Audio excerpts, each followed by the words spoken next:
Hey everyone, welcome to the Real Ones Canes podcast. That man who is next to me virtually, that is Cam Underwood. Cam is the managing editor at StateOfTheU. Go check out StateOfTheU.com right now. The best Canes coverage. It's free. It's open 24/7, 365. You could follow all them boys, Cam and them boys, at the StateOfTheU. You can also follow Cam and Underwood Sports. You could follow me at Miami Radio Beast. I'm Brian the Beast London. Welcome to our fun, educational, awesome show. Today on the show, all right. Educational, yep. Today on the show, we will start with the positive before we get to any negative, because you know what? Why not? Cam, I figured the place where we would start is our boy Malachi Toney being on the cover of College Football 27.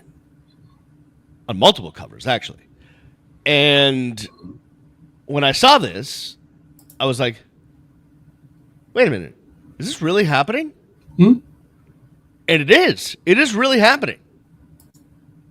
And I think I'm kind of excited about it. You should be. It's awesome. It's just further proof that Miami is among the biggest brands in the world of sport. And you know, shout out to Malachi Toney for his individual excellence to be at that level, along with Dante Moore and Keywan Lacey for the regular edition, and then there's several others added for the deluxe edition. But yeah, I mean, he's front and center on both covers. So yeah, just a really incredible achievement. I saw, you know, they put out some behind the scenes videos, did Miami Athletics, of him going and to the photo shoot, because they had a photo shoot like you would, So, some of the behind the scenes for that, he built his perfect wide receiver in pieces, routes, hands, height, speed, all those different kind of things. Did that. Also on Instagram, I saw there was a young lady. I guess she's, I don't know if she's a UM student or like just starting her media career, but this young lady actually interviewed Malachi Toney's mom about this. It was really cool. So I saw some of that. And mom was like, I found out first. And I was the one who got to tell Malachi. And it was cool because Malachi, like a lot of us, is a gamer. And he was streaming himself playing College Football 26 when his mom told him that he had been offered or selected to be the cover athlete or one of the central cover athletes to College Football 27. So yeah, really cool stuff, man. Very excited as we record this a couple hours away from the opening drive, as they're calling it this year, where they're debuting a lot of the details or the way that both CFB 27 and Madden are going to work. Things they've been working on, the Dynasty blueprint, which is what I'm heavily into because like Dynasty is what makes that game that game. But yeah, man, it's just awesome to be able to say that and have someone like I representing the University of Miami. Yeah, it's pretty cool for this to be happening. Also, I took notice, and maybe it's because I'm petty, but I really was expecting Jeremiah Smith to be on the cover in one way, shape, or form. Yeah, again, and or I just thought like if they did like some sort of like if there's multiple athletes, like they had 3 athletes, like I figured he would be one of them, even though he was there before. I just felt like he was going to be there and then he wasn't there, and Ohio State fans are not happy. And there seems to be some sort of, in their mind, Jeremiah versus Mally situation, which it's not even.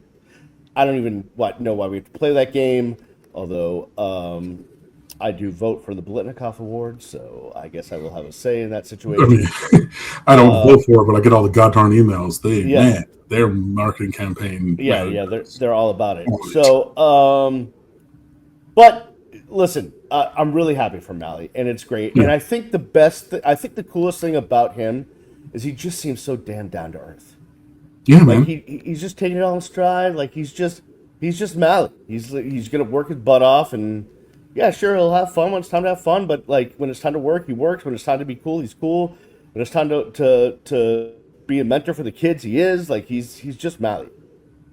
Yeah, and Justin Malley is a great representative for the University of Miami. So again, congratulations to him. Shout out to him for his individual excellence and being selected to be one of the cover athletes for CFB 27. So yeah, very excited about that.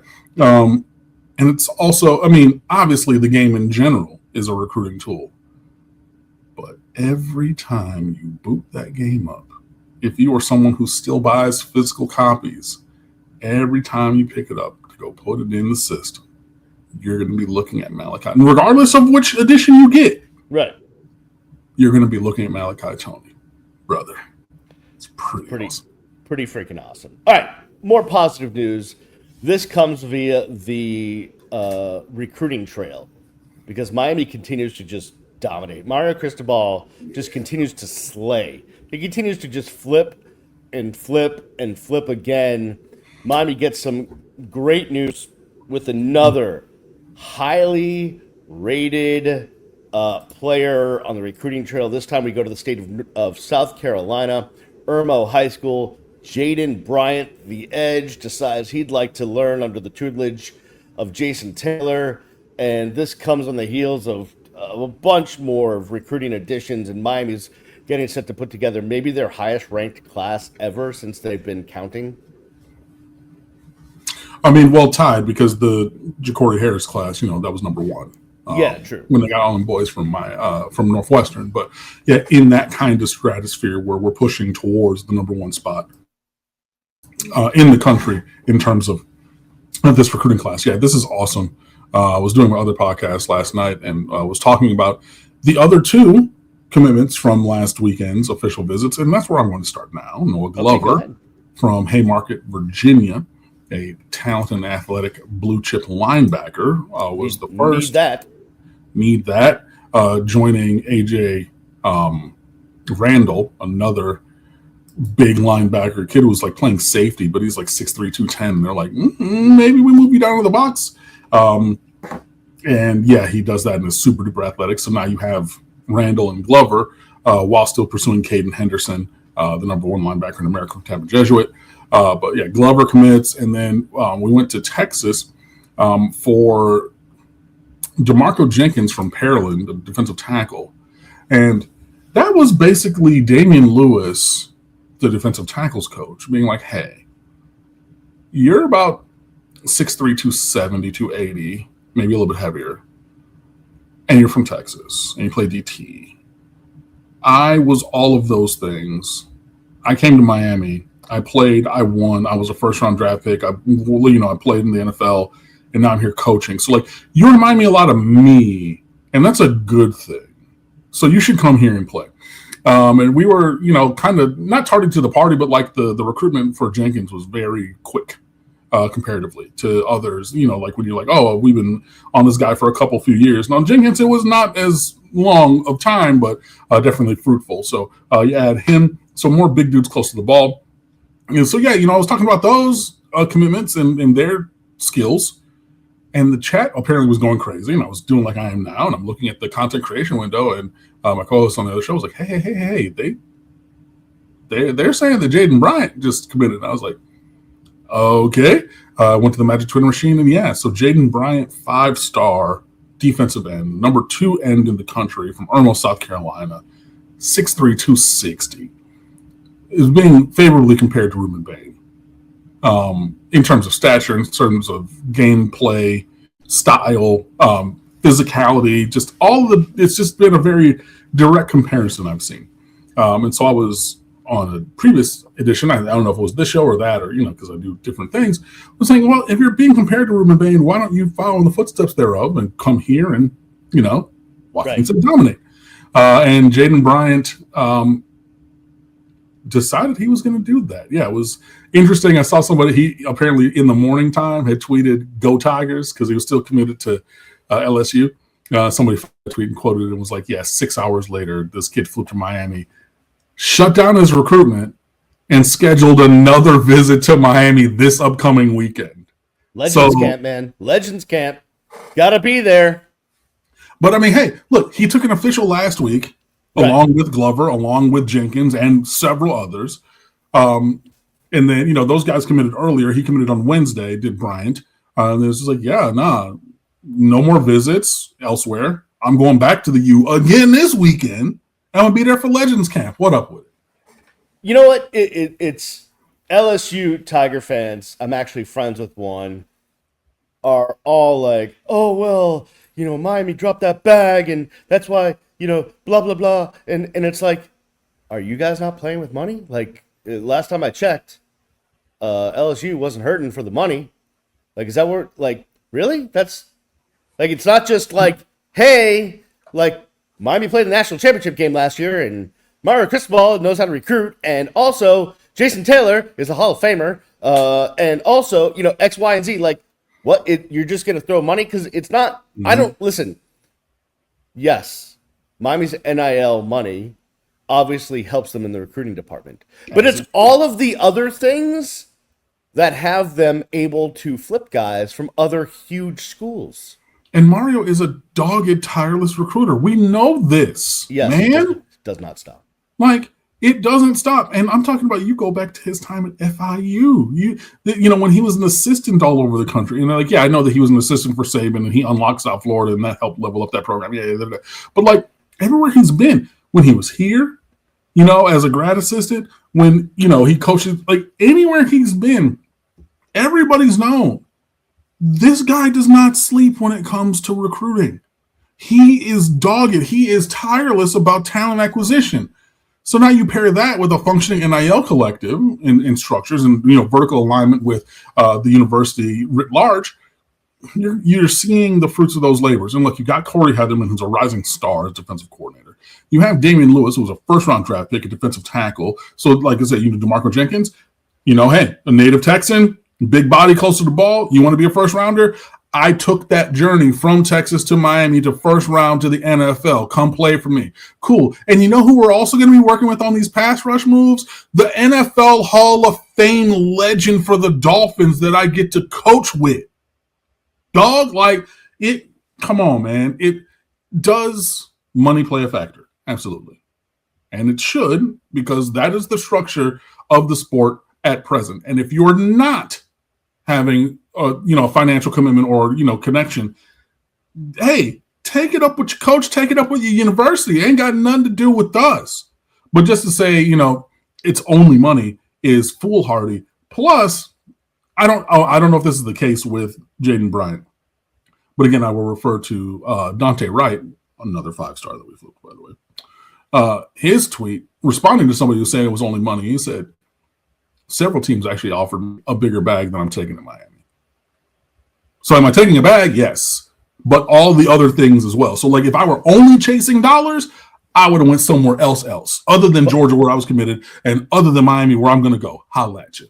By the way, it is so rich to me that Nick Saban is out there going, well, NIL, it's just the highest dollar being paid, and this is not what college football is supposed to be. And it's like, yo, you guys are giving out bags and Dodge Charger galore to get kids to go to Tuscaloosa. What the hell are you talking about? Like, Nick Saban in Alabama were the blueprint for the Bagman era. Yes. Like, quite literally. If you've never read it, Stephen Godfrey, former colleague at SB Nation, wrote a piece called Meet the Bagman way back when. I think it was like 2011, 2013. I remember that. Yeah, I remember that. It is still one of the best pieces you'll ever see. And Stephen Godfrey went to Ole Miss and was embedded, and he met with Bagman. I'm going to tell you, look, when I was working in high schools and when I was around all these recruiting events, I got to meet all of the beat writers and all of the recruiting writers and all things like that.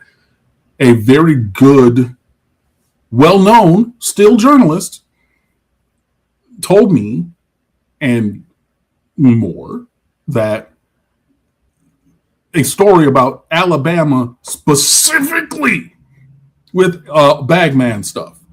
Of long story short, somebody going out in the middle of Nowheresville, pulling over at a roadside dive barn diner, ordering a cup of coffee, leaving, and there's a briefcase with 20, 25, 30 grand in it. And because they knew that the waitress was the sister, cousin, friend, girlfriend of the player or whatever. These are the kind of things that they did. Nick Saban's Alabama, bro. But yeah, to get out here now and all of a sudden kind of just pot calling the kettle black, dog. You were the one. His team was the team that was always oversigning people and then making them take gray shirts. You remember Jarez Parks from Vero Beach, 5-star defensive end who was like number 18 in the country. He wanted to sign with Alabama, and they said, hey, we love that you're committed to Alabama. We love that you're going to come here, except for we don't have a scholarship for you right now, so we need you to take a gap semester and enroll in January. And he did, because that's the operation. And look, I know for a verifiable fact, because I know this, that they were also getting a Nick Saban discount on most of the players because everybody just wanted to be over there. But the discount is off the sticker price. You know what I mean? But yeah, I couldn't roll my eyes harder or further into the back of my head when I heard him talk, it's just buying players and just both money. Every single player had a new charger, scat pack, something when they went down to Alabama. All of a sudden, but y'all weren't. And the thing about it is, the only difference now is it's just out in the open. More so, right. And it's like, I'm sorry that your competitive advantage has disappeared. I'm not sorry. They created I meant well, I don't know you're being sarcastic. But yeah. I know. But like, they created a clandestine, a shadow industry, but now it's been brought into the light. And now when it's brought into the light and everybody can do it on the same scale, right? Y'all can't keep up. That's on you, boss. But all them trophies and all them first round picks and all them Heismans and all that, we know you were paying people, bro. We know it. Don't get out here all of a sudden and pretend to be holier than thou. You were the ringleader of this. Back to UM recruiting for a second. Sorry, I have let's go. 2 questions because I just want to ask. I just want to get your thoughts because you know me. I worry about everything. Like, the sky turns gray. No. I worry about everything. Yeah. One, I think they have 18 total committed players. The University of Miami does at this point. Yeah. 7 of them are from Florida. Is that ratio okay? Are we good? Because the positives are Mario seems to be able to go to any part of the country, to like SEC country, Big Ten country, out west, wherever he wants to go to get a player. Are we okay with, minority of players right now being in the state of Florida? Meanwhile, down south. I think that we're good with it. When you look at like maybe Andre Hippolyte from North Miami Beach, joining the class, potentially Caden Henderson from Tampa Jesuit, that would be 9 of 20 at that point. Right. I think that you're in a good spot. And I don't think that you're missing too many of the guys that you would want. Like, I know Mark Matthews, St. Thomas Aquinas 5-star. From a talent perspective, absolutely. From a locker room or personality perspective, especially after the shenanigans he did at his, commitment ceremony, I'm not as sure on that side that he would have maybe fit here. But that's a player who can absolutely play here, and not getting him is a negative from that standpoint. But yeah, there's not too many that you're really, really hurting for not having in this class at this point. And by the way, and correct me if I'm wrong, by the way, sorry to interrupt you, but this class is going to be, it's going to be more about quality than quantity. Yeah, I think so. More quality than quantity. But yeah, I just don't think let me go to offers. Let me go to the offers really quickly. And by really quickly, I mean not quickly at all, because but yeah, if I'm just looking and I click on the state of Florida, like Davin Davidson, the quarterback, is going to Florida, but you got Israel Abrams, who's right, exactly, a 5-star, right? So like you made a choice, and like Wonderful Mons from Vero Beach, you also made a choice not to go after him. Running back, there's really not anything. You got, No Cut Nick already, who's the best wide receiver in the state. You dropped Amari Stevens, who's going to go to LSU. Jeremiah's younger brother, Angelo, is not Jeremiah. So I'm perfectly fine with him going up there and being a depth program player, legacy player, because of his brother's brother at Ohio State. Like that doesn't move me. None of the other guys. I mean, Mark Matthews is like the one. Zaquan Linton we dropped. He was an early high, pick or high rated guy, but not. A couple guys at IMG, but they don't really count. And I'm looking like there's not many guys that you're really going to pound the table and be like, oh my God, we didn't get him and somebody else did. Other than, Matthews, and then we'll still see what happens with Caden Henderson. But yeah, I think that we're in a pretty good spot relative to the state of Florida, who's here, who we've gone after, and who we've gotten. The important thing is, I think when we are taking a player outside of the state, they're like the best of the best, right? Best player in South Carolina, best player in Alabama. We have the best player from California. So it's not like we are going outside of the state of Florida to take depth. Right. No, and I mean, yeah, there's a couple guys who you might look at as more developmental than like game ready, but I think that most of this whole class is probably going to be about 4 stars or higher. I mean, just blue chip after blue chip after blue chip. This is something I said before, but when I was still working in schools and things like that, multiple coaches from national brand teams, they would always tell me, if you see this logo far away from home, we're going there for first round draft picks and All-Americans. That's what we're doing, right? Regardless of where that school was from, if it was, Utah, SC, Oregon, Ohio State, Rutgers, whoever it was, if you see us over here, if you see the logo far afield, well, maybe not Rutgers, but you know what I mean? Like power programs, they go out for elite talent. And that's what Miami is doing right now. We're not just going after random jabronis, you know what I mean? Like we're going after elite guys, and we're going where the players are, which is like, the old joke, why we rob banks? That's where the money is. You know what I mean? So yeah, Miami is doing really, really incredible things. Another big visit weekend lined up this weekend. Most of them are commitments, but still locking them down is a great thing to see.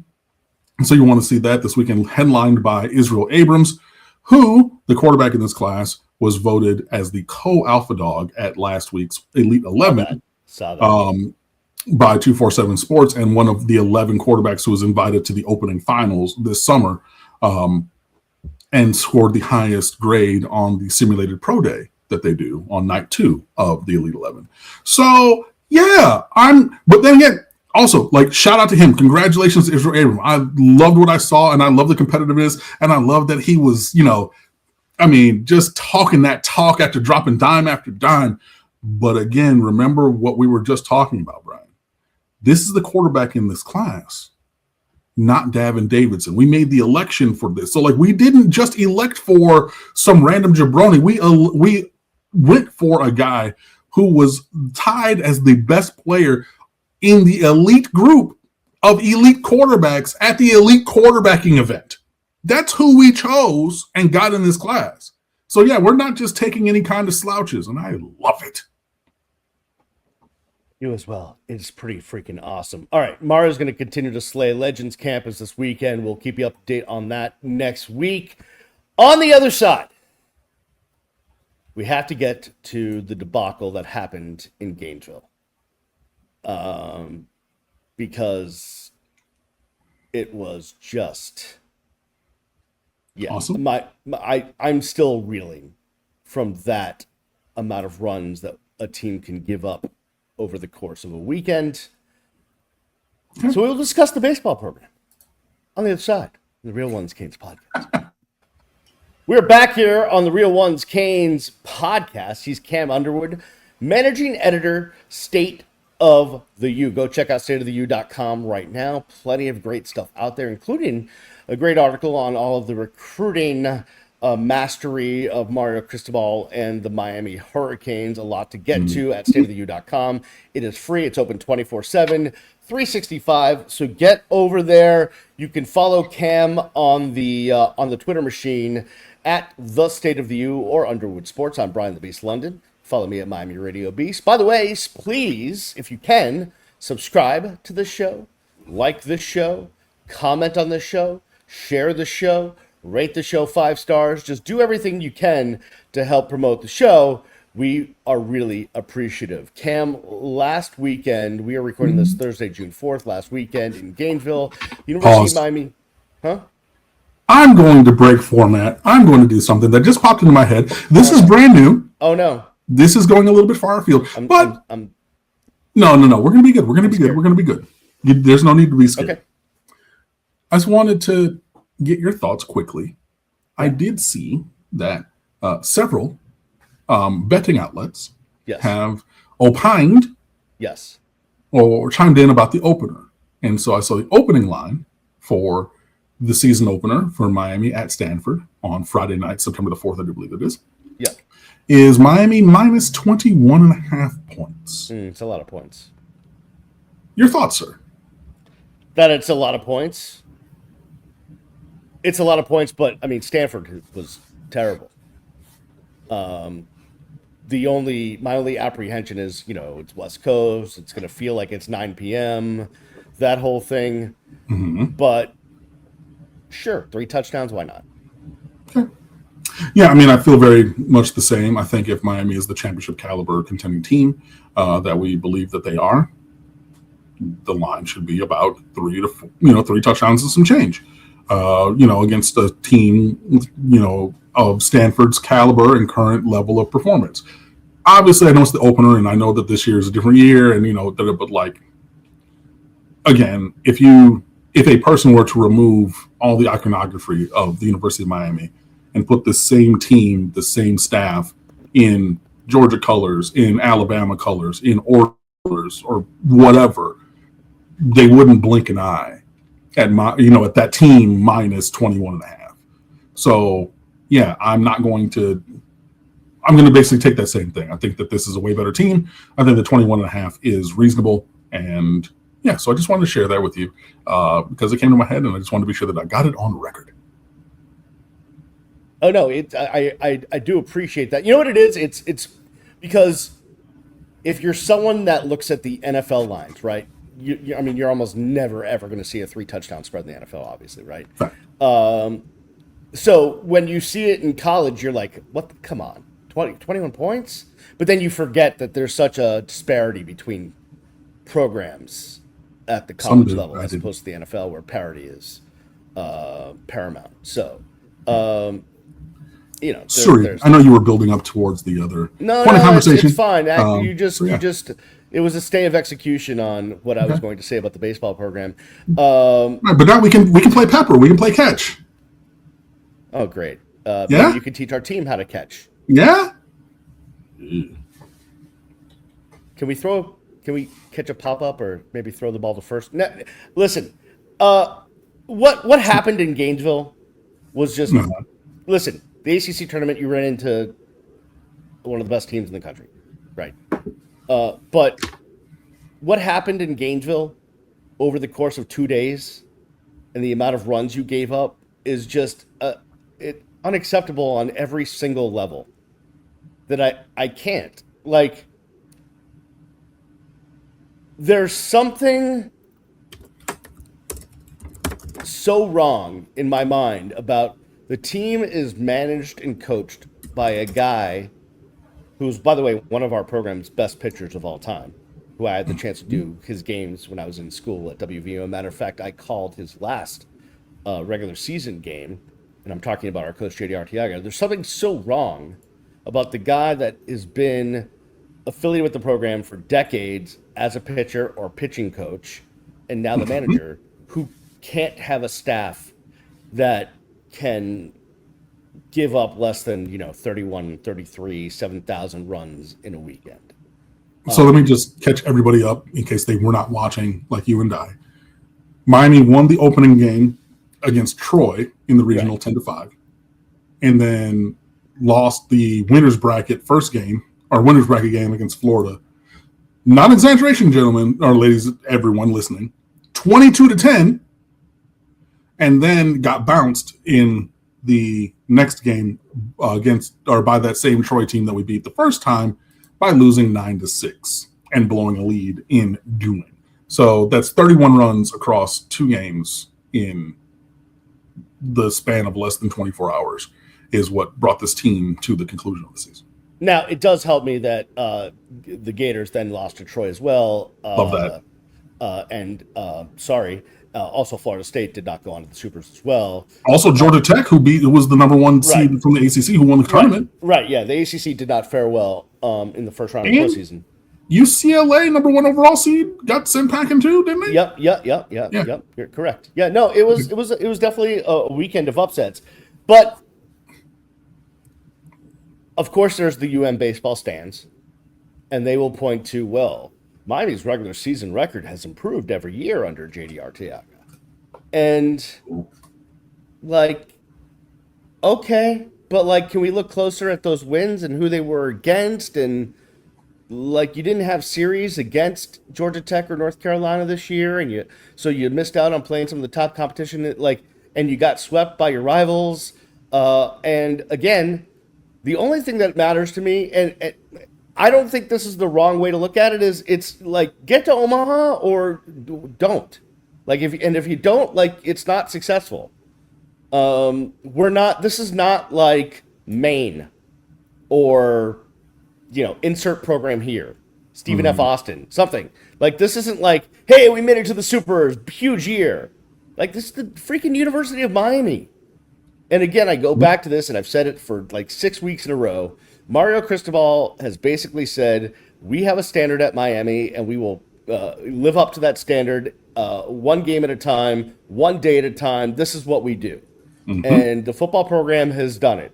The basketball program is working on it and is back to doing it.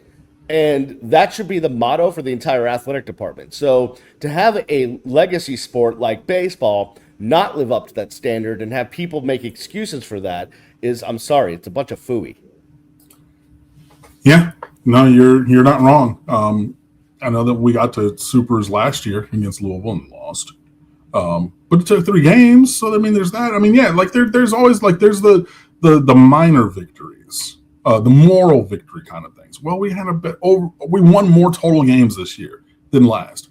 Well, we've already talked about the fact that you played 6 fewer games against elite competition throughout the course of this year because you missed North Carolina and Georgia Tech in the regular season. Great. You still went to Supers and lost. You go to regionals, in Gainesville and just get shellacked. Embarrassed. And then I know that Blake Sear went 1 for $1 billion on the weekend and didn't get a hit any other time. But he had a home run in that 8th inning against that poor little tink, that little freshman who they left out there because they didn't want to burn another arm because we have another game that we got to play, a loser's bracket game, which is in a double elimination regional. If we lose that game, we go home. But then the kid gives up 4 or 5 bombs or 4 bombs in the 8th inning, and I'm just I get what you're trying to do. At this point, you got to pull him, bro. Am I wrong, or did we have 2 innings where we gave up 7 runs? 2 different innings? I believe that. Yeah, I think that happened. Cam, was that we had 2 innings. 2 separate innings, 2 different innings. Where we gave up 7 innings. Runs. 7 runs. Yes, correct. Yeah. So we gave up 6 in the first after scoring in the first, which is great. Starter didn't even get out of the first inning. That's awesome. And I know that there were errors and a lot of unearned runs because of the errors in the first inning on defense, but whatever. And then 7 in the 6th and 7 in the 8th. Yeah. No, that's great. Yeah. I went back and looked at the box score. Yeah, that's great. And I know, I saw some people saying, well, we didn't have Daniel Cuvée, our best player. Okay, can he pitch? And, I know that one of the errors was the third baseman who was playing third. Right. In Cuvé's absence. Right, I understand. But, come on, dog. That's a routine play for any halfway decent varsity level high school player, which is barely what I was. I wasn't great at baseball. I love the sport. I was not very, very good at it. But I could make that play, is my point. You know what I mean? So Yeah, it was just bad. And I mean, yeah, you're just bad news bears. And it was really a microcosm of the season. Like, you can get hot in a little bit, you can hit the ball intermittently, but pitching, just the depth and quality were not there. Defense was just atrocious. I mean, and I think I saw Kane's research on Twitter post, like, we had 20 or 30 more errors this year than last. And we've had more errors in every subsequent season of the JD Arteaga era. Yeah. Mm-hmm. That's systemic then. Like, you're either coaching it or allowing it. And I think at this point, it's honestly both. But yeah, it's just not good enough. And I know I'm not playing the result by saying this, because we released this podcast, Brian and I did, before they announced the pitching rotation. I still stand on business that you needed to save Rob Evans for the second game of Regionals. That is correct. You should have started AJ Siskar in the opener. We talked about it before they announced the starter. We both said. But my point is, I believe that we're right. And I'm not playing the result of what happened to say that. Go back and watch, because Brian, it's one of his idiosyncrasies, which kind of grates on my nerves, but whatever. He always lets you know when we're recording this Thursday at 5. You know what I mean? So it's like, you can go and see, hey, when we were talking last week, right?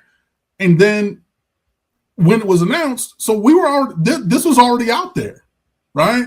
But I still staunchly say we should have saved Rob Evans for that second game, because if it was Florida, you needed to do that and have a chance. And yes, I believe that if he would have started, we would have not had 6 or 5 unearned runs and 6 runs total in that first inning allowed.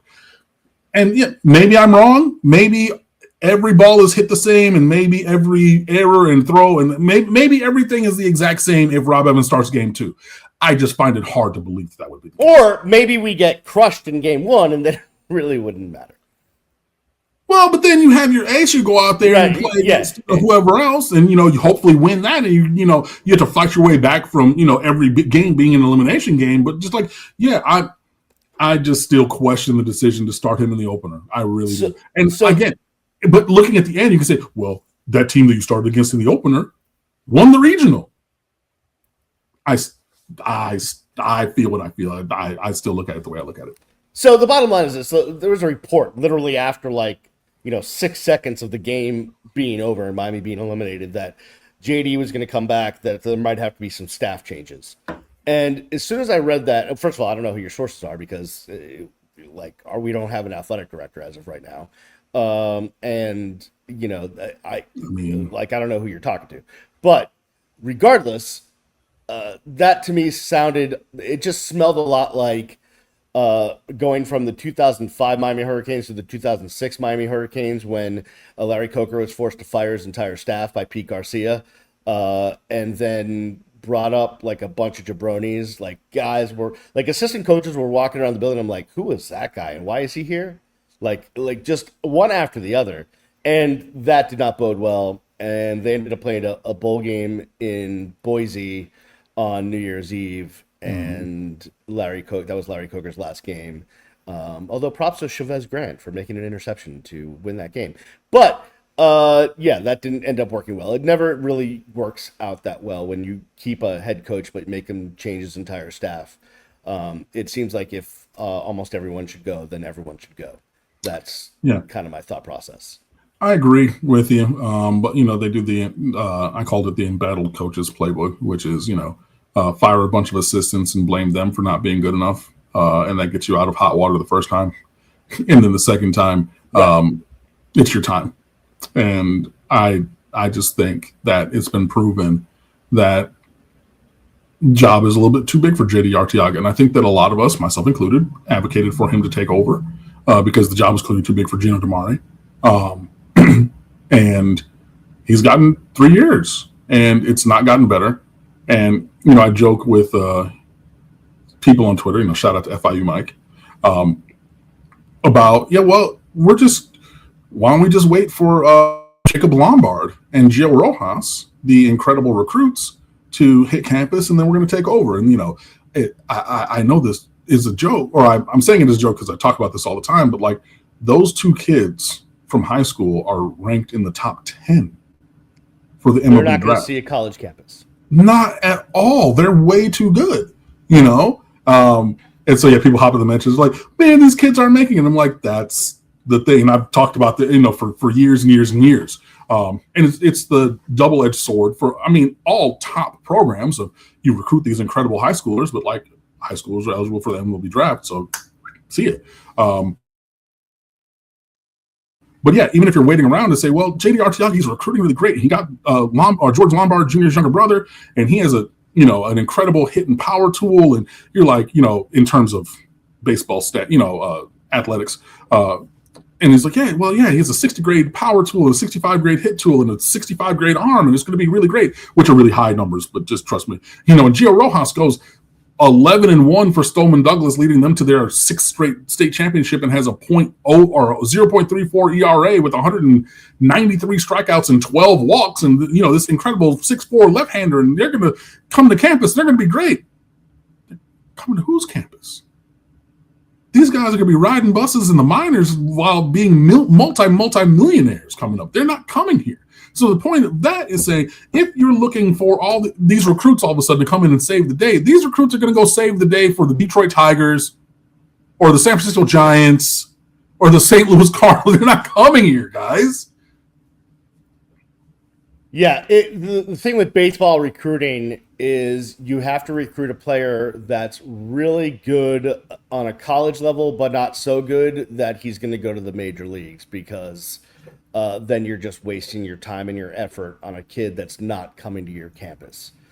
You want a couple a year, but you got him with a Yo-Yo Morales, you got him with the Daniel Cuvée, you got him with the Zach Collins. Right. That was crazy that he came to college. But yeah, you're maybe going to get maybe one, but like I was actually just watching a video earlier when MLB.com has Jacob Lombard is the number 3 or 4 overall player in this year's NFL draft or MLB draft. He's not coming here. So that whole diatribe is to say, where are the players who are going to turn this around? I think you're going to have to develop. I think you're going to have to, deploy. I think you're going to need a different coach or coaches to unlock that potential in these guys to take Miami baseball to the level where it should be. By the way, I got Chris Perez, the former Miami Hurricanes pitcher, jumped in to the fray as it relates to the argument about JD. And he challenged me to like, who do you want that's like better? And then I put together a pretty good list of possible coaching prospects, and then he didn't say anything. So that was an interesting one, but you can go find that on Twitter if you want to find that back and forth to go find some entertaining fodder, if you will. I'll end my statement by this, and I'll kick it back to you. I think it has become clear that a different voice is needed down there at the light. Yeah. So, to me, I think it's more about ending the current tenure than it is about a specific person coming in. Oh, yeah, no. That it needs to. I was just being challenged to like, well, no. Who do you want, big boy? I get you. I was just sharing my viewpoint. Right. I don't have those names, and it's kind of immaterial to me. I just think that we need to. It's basically been the same exact program for 32 years. Since 1994, when Jim Morris got here to replace the terrible hire of Brad Kelly. It's been Jim Morris, then Gino, and JD, and they're all cut from the same program. They're all part of the Jim Morris tree of how we do things. And listen, Jim Morris is great, won 2 national championships. I'm not going to argue with that. But like after a while, it's like, let's go in a different direction because this is not working right now. I mean, same thing with football. Okay, so we won in 2000. Great, love that. And then. Exactly. Yeah, no, I mean, we went from, it was Butch to Larry. That worked, but then we went to Randy, and then that didn't. Well, I mean, Larry worked for like a year. Well, I mean, we got robbed in the second year, but whatever. But I mean, Larry worked for basically like 2 and a possible year. Right, but I mean, we can listen. There's a whole different show of like Larry Coker won with all the guys that Butch recruited, and Larry wasn't he wasn't the guy that was like, responsible for building those teams. Once it got to Larry Coker's recruits, things started to not be so good in the Gables.